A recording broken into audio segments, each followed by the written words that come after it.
Good morning, St. John's kids. Happy Sunday. It's wonderful to see you online today. I wonder how your week's been. I know it's been very, very hot. Maybe you've been in your paddling pool or had water fights with your siblings, or I hope you've had some yummy ice lollies.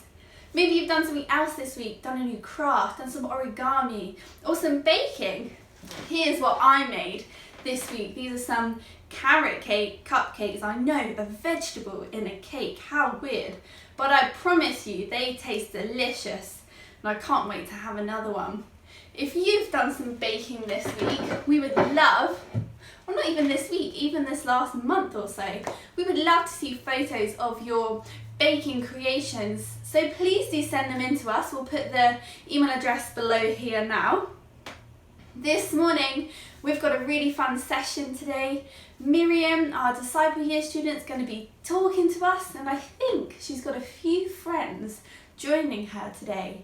We're going to have discussion questions, a craft, and this morning we're going to be learning another new family worship song. So why don't we go over there now and start learning it together? We're going to be learning a new song today, and this song is called My Lighthouse. Now there's lots of different actions for the different verses, so you'll pick those up as we sing it together, but I'm going to teach you the end of each verse now and the chorus. So at the end of each verse it goes like this: your great love will lead me through, and then it goes like this: you are the peace, we're going to do peace signs, in my troubled sea. You are the peace in my troubled sea. And then the chorus goes like this: my lighthouse, shining in the darkness, I will follow you. And again, my lighthouse, I will trust the promise. And then like a baby, you will carry me. And then we're going to do waves. Safe to shore, safe to shore, safe to shore, safe to shore. And then we're going to have a bridge, which is simply we're going to use our fingers like they're fire. And it goes like this: fire before us, you're the brightest, you will lead us through the storm. We're simply going to go like this. So just follow me, you'll pick it up. Let's go. In my wrestling and in my doubts, in my failures, you won't walk out. Your great love will lead me through. You are the peace in my troubled sea. Whoa, you are the peace in my troubled sea. In the silence, you won't let go. In the questions, your truth will hold. Your great love will lead me through. You are the peace in my troubled sea. Whoa, you are the peace in my troubled sea. My lighthouse, shining in the darkness, I will follow you. Oh, my lighthouse, I will trust the promise. You will carry me safe to shore. Safe to shore. Safe to shore. Safe to shore. I won't fear what tomorrow brings. With each morning I'll rise and sing. My God's love will lead me through. You are the peace in my troubled sea. Whoa, you are the peace in my troubled sea. My lighthouse, shining in the darkness, I will follow you. Oh, my lighthouse, I will trust the promise. You will carry me safe to shore.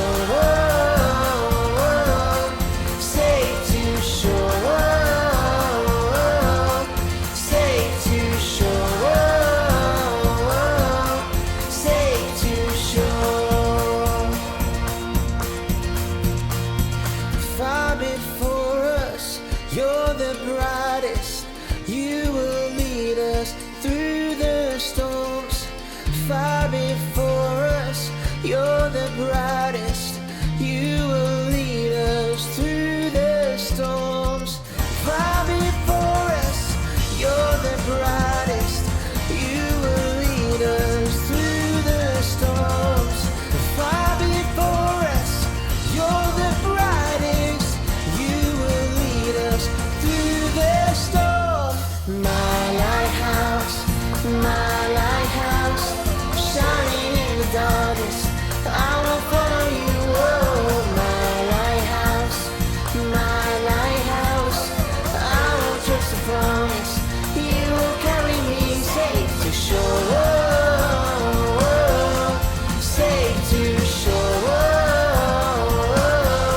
safe to shore, safe to shore. Hi everyone! I'm Hannah from St. Mellitus. I'm Jonah from St. Paul's. And I'm Miriam from St. John's. And today we have a story to share with you all. So we hope you have your thinking caps on and your ears wide open. And most of all, we hope that you enjoy it.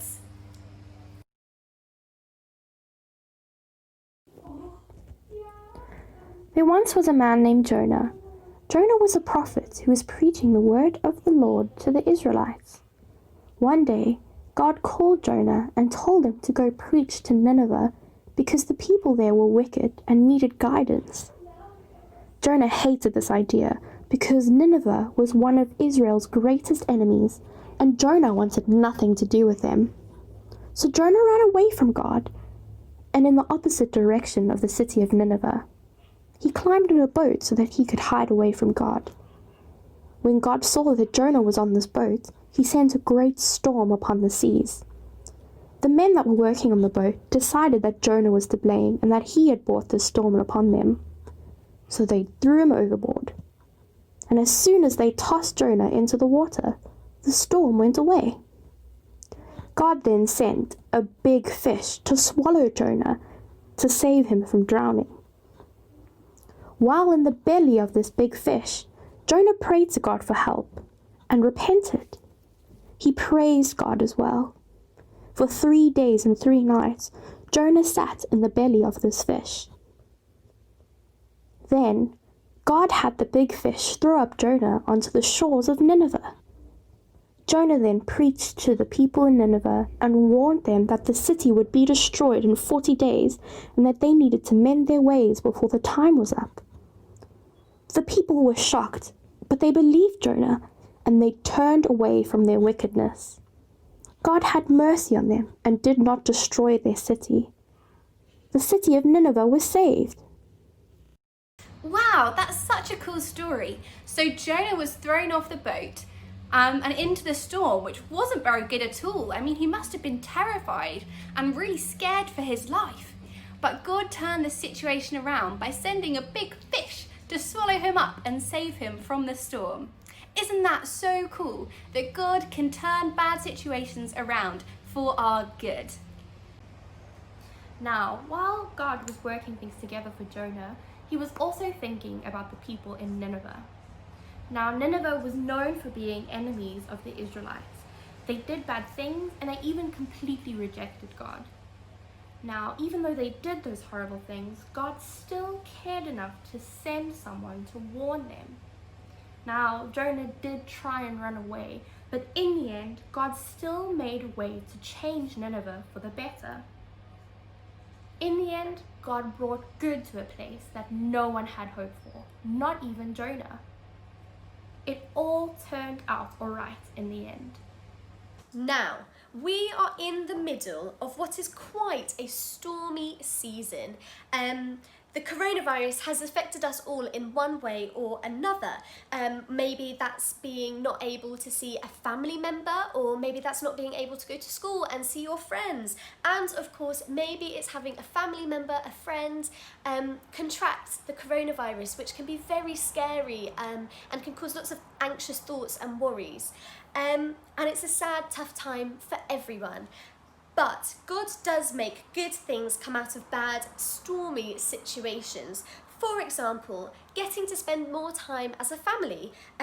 Maybe you don't normally get to watch movies and play games as much as you'd like to because you're also busy, and maybe this has given you a chance to get to do that a bit more. Maybe it's being able to breathe, to stop and slow down. Maybe school and extracurricular activities were all feeling a bit too much, and this has been a great opportunity for you to just slow down and reset. For me, it's being able to consider other avenues which I hadn't even thought of. I'd never even considered university, but the coronavirus has made me think and reflect of where I am, and now I am going to university in September, something I'd never have considered had I not had the time to think about it. Now, I'm not saying that the coronavirus had to happen for all of these things to occur, because it really, really didn't, and it's caused so much devastation and sadness. However, what I am saying is that God can make things good. He can bring out good moments, even in the tiny little things when everything is feeling so stormy. God is there, and God will bring goodness out of it. So, maybe this week, just before you go to bed, maybe you're feeling anxious or worried, or you're still feeling excited about maybe getting to go to school. I just encourage you to pray to God that you will see His goodness even in this stormy season. So that's our story for this week. We hope that you guys remember that even during the dark times, God always works things together for our good. And so, I guess now the only thing left for us to do is to pray. Yes, exactly. Okay, why don't we all close our eyes? Dear Father, I thank you that we can meet together in this way this morning. Lord, we thank you that even during the storms of life, you work all things together for our good. And Lord, I just pray for the following week ahead, and I pray that we're able to have a little bit of fun, hopefully in the sun, and that we will be able to see your goodness. Amen.